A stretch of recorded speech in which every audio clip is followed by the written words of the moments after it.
apresentação das contribuições sugeridas pelo GT de Maricultura na elaboração da gestão normativa de empreendimentos envolvendo fauna silvestre do INEMA para criadores, no caso aqui seria só voltada para essa área de criadores de abelhas silvestres nativas sem ferrugem, certo? Então vamos começar. O primeiro artigo, vocês falaram sobre o cadastro técnico federal e sugeriram, né, a inclusão do grupo de abelhas silvestres nativas sem ferrão. Aí é uma situação, na verdade eu botei um ok aí, uma situação que a gente já tinha falado desde o começo, né? Vocês falam da dificuldade de encontrar as espécies no cisfauna. Isso aí eu não sei dizer ainda, porque como eu falei, eu acabei de falar, a gente não teve treinamento. Então assim, no treinamento uma das primeiras coisas que eu vou querer quero ver as espécies que existem e tal, pra gente conseguir, vamos dizer assim, conversar com o IBAMA a respeito disso. Eles já sabem que a gente passou desde aquela época da oficina do Agricultura que a gente teve lá na BDA, mas assim, acredito que não tenha sido mexido nada no sistema ainda, até porque a gente não recebeu ele ainda para a gente começar a fazer treinamento. Então, mas isso aí é uma situação que a gente já tinha discutido, eu botei um ok, que todo mundo já estava bem ciente disso, inclusive já foi até passado para o IBAMA. E aí eu apenas copiei o que tem no primeiro artigo, que já vocês colocaram que era uma situação do primeiro artigo aqui, né? Aí eu botei que o primeiro artigo, o que é que o primeiro artigo fala e as categorias que ele apresenta, que é jardim zoológico, centro de triagem, ou CETAS, né?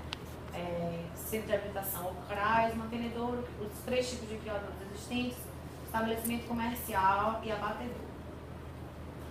Eu não vou estar explicando cada um aqui, porque eu acho que, primeiro, para abelhas em si, cabem só esses 3 aqui, esses 3 tipos que são os criadores, né? Que são os 2 científicos, um para fim de pesquisa, outro de conservação, e o comercial aí.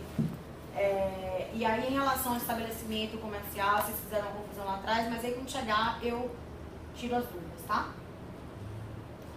E aí, no parágrafo 2º, vocês colocaram, e acredito que tenha sido alguns dos professores que questionaram essa situação. Podem as universidades ou demais centros de pesquisa serem cadastradas como centro de triagem ou de reabilitação para respectivas ou para recepção de abelhas, e pode haver uma exceção para as abelhas. Só abrindo parênteses aqui antes, eu cheguei depois de ter mexido, olhado, feito as respostas e tal, a gente chegou a reunir, eu e Mariana, porque assim, algumas coisas eu lia e tentava traduzir o que é que aconteceu na reunião, né? E aí, obviamente, depois a gente sentou, eu e Mariana, e ela foi me falando, não, isso aí foi na intenção disso aqui, tal e tal. Então, no começo, eu tinha entendido que vocês queriam CRAs ou setas para abelhas, né? E aí eu coloquei essa resposta. Que, na verdade, as universidades, elas podem sim ser centro de triagem ou CRAs, e isso acontece, inclusive, não sei se alguns professores podem conhecer, a Univasp. Ela tem o Semafauna, né, que é um CRAS, ele foi construído, se eu não me engano, para atender a transposição, e hoje em dia ele atende inclusive ao INEMA, tá? Em alguns momentos de apreensão e tal, ele está sendo um pouco meio que parceiro da gente hoje em dia.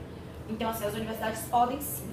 Porém, para recepção de abelhas, eu acredito que não seria uma situação para setas e CRAs. E aí Mariana conversou comigo dizendo o que é que vocês estão querendo saber em relação a isso. No caso, vou repetir o que ela me passou, e vocês dizem se é exatamente isso e reconfiguram a situação, tá? No caso de como está agora, a gente está legalizando uma atividade. Então vai haver, obviamente, mais fiscalizações e tal. Batem uma fiscalização lá no criadouro do seu Rogério. E aí alguma parte do criador dele está ilegal. Tá? Ou pela quantidade, seja lá por qual situação que se esteja aqui no parâmetro que tinha que estar. E aí a fiscalização vai, vamos dizer assim, apreender as colônias, né? E aí ela falou que era nesse sentido, de apreensão e para onde vão essas colônias. Tá correto? Pronto. Nesse caso, foi isso, não é isso? Então pronto. Nesse caso, realmente, eu acredito que os setas e os CRAs existentes hoje, primeiro, porque a gente não tem essa demanda, eles não estão aptos para receber isso. O que a gente pode começar a pensar é instituições, né, que tenham esse trabalho nelas, tipo a BDA, ou universidades que trabalhem com abelha sem ferrão, que elas fiquem como um fiel depositário, né, que é o quê? Elas têm a posse daquelas colônias apreendidas, mas temporariamente, tá? No qual ela pode ser revertida de novo para o criador que foi apreendido, ou ser, vamos dizer assim, dado definitivamente para alguma outra situação, tá? Ou acredito acredito que seja o mais comum de acontecer numa situação dessa, até porque eu acredito sim. A gente sabe que 49 para cima é que vão entrar nesses trâmites todos, né? Então, assim, de 50 para frente, não são poucas colmeias, né? Então, eu acredito que uma apreensão a partir de 50 colmeias, ainda mais colocando uma situação assim, nenhum órgão ambiental hoje tem essa expertise de como vai ser o transporte desses animais. Eu acredito que, minha cabeça, tá, gente? Lembrando que a gente não teve treinamento ainda, tá? Que a gente ainda vai se preparar muito, inclusive o pessoal da fiscalização, que infelizmente não tem ninguém aqui hoje, tá? Mas eu acredito que, inicialmente, todos vão ficar com o fiel depositário, tá? Então, porque é uma situação onde a gente particularmente, a gente não enxerga algo rápido pra gente estar fazendo hoje, tá? Então, assim, acredito que, assim, seu Rogério, isso acontece normalmente, inclusive com outras espécies animais, tá? Então, assim, seu Rogério hoje, ele tem situações ilegais no criador dele, ele vai receber um auto de infração, e nesse auto de infração, na parte de baixo, vai ter dizendo que aquelas colmeias continuou com ele como um fiel depositário, ele não vai poder vender, ele não vai poder fazer nada com aquelas colmeias, até, vamos dizer assim, o trâmite dele legal seja concluído, certo? Então, eu acredito que essa situação vai vir, pelo menos, primeiramente dessa forma. Claro que daqui a alguns anos, quando a fiscalização tem expertise para estar pegando, aprendendo colônia, sabendo onde vai liberar e tal, onde vai levar, né? Isso aí seja feito de uma outra maneira. Mas, em primeiro momento, eu acredito que vai ser feito dessa forma, tá? Alguma dúvida? Gente, qualquer coisa de dúvida, vocês vão falando nesse momento, tá? Agora, eu acho que Alfredo também falou a respeito, não sei se foi ele falou assim a respeito dele lá, ele tem aquelas espécies dele lá, certo? O pessoal traz. Eu acho que tá dentro do que você falou, fiel depositário, resolve qualquer problema. Tá. E aí, mais uma vez, repetindo, só o parágrafo que já está existente lá na ação normativa. O terceiro, vocês questionam a mesma coisa, e é uma situação onde a gente já tinha retificado, tá? Nesse caso aí, a parte preta é o que já existe, né? Então, somente será permitido, tá todo mundo chegando, né? Não dá para enxergar cores aí muito bem, não, né? Dá? Somente será permitido o empreendimento de mesma categoria por endereço. Até então era só isso, tá? Aí no caso de abelha sem ferrão, vocês não poderiam ter os 3 tipos de criadores. Que, se eu não me engano, o Rogério tem tanto científico quanto comercial. Seria científico e comercial? Lá hoje, basicamente, é científico. Assim, mas é comum ter comercial e científico, não é isso? É então, comum, assim, até mais, não é nem comercial, é científico mais.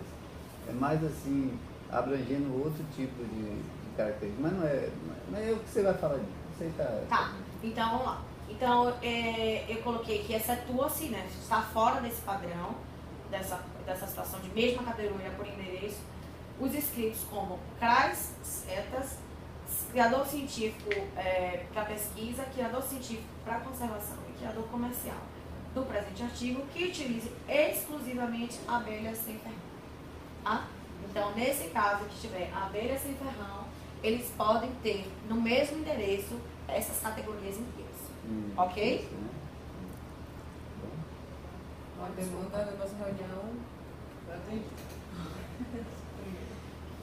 O quarto artigo, desculpa, vocês falam do sistema do Cisfauna, né? Que é confuso, pouco amigável para o usuário. Bom, aí eu vou primeiro dar vamos dizer assim, um choque de realidade. É o que tem. É uma situação que a gente não tem como mudar. É uma situação, é um sistema único federal. Ele está, todos os estados do Brasil, eles vão utilizar esse. E isso inclusive um controle, tá, da fiscalização, tanto estadual quanto federal, tá, de todos os empreendimentos que utilizem fauna silvestre. Então, para existir um controle disso, vai ser todo mundo, pensa que todos os estados do Brasil vão utilizar o mesmo sistema. Se daqui para frente o estado da Bahia ou qualquer outro estado queira fazer um sistema que seja, vamos dizer assim, do estadual, esse sistema tem que estar linkado, ou melhor, alimentar esse sistema CISFAUNA, tá? Independente, ele não vai poder ser nunca independente. Tipo assim, o estado da Bahia, ele é completamente independente, ele tem um sistema próprio e não tem vínculo nenhum com o CISFAUNA. Não existe isso, tá? Hoje é o CISFAUNA, existe uma possibilidade de existir um novo sistema, existe, mas isso aqui a gente nem vai comentar agora, porque isso aqui é pra muito pra frente, porque hoje o próprio INEMA tem um sistema novo e que ainda está muito no início. Então a gente pode dizer assim, a gente já vai começar a fazer um sistema de fauna dentro do INEMA, a gente estaria só enganando vocês, tá? Mas existe sim a possibilidade, até porque o CEIA, que é o sistema novo do INEMA, ele tem a pretensão de ser, vamos dizer assim, um empreendedor que vai fazer, seja lá qual seja o empreendimento, vai dar entrada na licença do empreendimento dele, ele faz um processo único lá dentro. Então tudo que ele precisa, desde manejo de fauna, de uma autorização ambiental, de uma outorga de água, seja o que for, é um único processo, tá? Que ele faz. Já nesse caso, por causa do sistema do CISFAUNA, hoje, né, hoje eu estou dizendo na situação de quando a gente estiver já operando o CISFAUNA, os empreendedores eles não vão conseguir fazer num sistema único. Eles vão ter que dar entrada no CEIA para o licenciamento e no CISFAUNA para o manejo de... Então, no caso, um exemplo. O que a gente está falando é que vocês sabem que não vai mudar. O sistema é como você falou, isso aí. Agora, a gente estava querendo assim, quando você entender, quando você for lá treinar, entender, se pudesse, dar uma espécie, como a gente falou, uma cartilha, uma coisa simples, só para dizer, porque aí seria um fato que a gente falou, foi isso, que a gente sabe que o sistema é esse mesmo, não vai mudar. E que era só uma informação quanto a isso. Aí uma outra pergunta a você, quando eu vou fazer um cadastro, eu comece agora, eu tenho que fazer esse cadastro lá, que é no CISFAUNA. As outras etapas que você falou aí agora, vão ser com vocês então. Então eu faço a primeira inscrição. Tudo eu vou tentar passar um pouco para vocês agora o que é que a gente sabe, né? É muito superficial. E depois eu tenho uma outra coisa para te entender. Tá, o que o Sr. Rogério falou agora é o que está aqui nesse artigo 7º, né? No formulário eletrônico, se pode existir uma capacitação do pessoal. Né? O que a gente sabe que é exatamente para essa parte aqui, ó, que é o artigo 7º, tá lá embaixo. Tá vendo? Essa parte onde está o cursor. A autorização prévia, que é esse AP, que é a primeira parte aí vamos dizer assim, do processo que vocês vão passar, ela é muito simples. Eu não posso dar certeza absoluta, porque eu não passei pelo treinamento, não conheço. Mas dizendo que é muito simples e autoexplicativo. Tá? Então, esse formulário que faz referência aqui é um formulário de cadastro nome, endereço, telefone, para que não precisa realmente de uma capacitação ou um treinamento. Porque tá? Tem duas coisas que a gente até antes pediu. Duas coisas. Uma foi a questão da espécie que você botou ali. Que no anexo tinha espécie de abelha esferão. E aí que a gente esclareceu na outra reunião aqui como seria espécie de abelha esferão. O outro caso, tem um negócio lá, que você tem uma olhada. Eu me lembro que você anotou. Mas eu acho que a gente não falou. Foi a questão que lá tem um negócio ligado com o Ministério da Agricultura. Quando a gente vai fazer isso aí?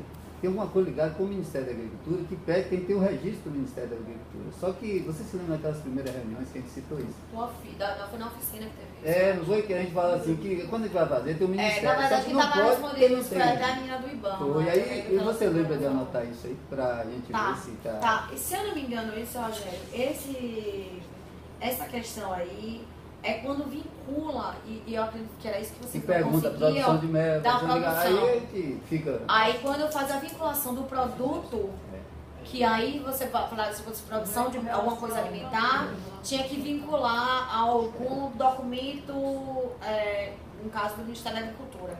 Eu acho que tem isso sim.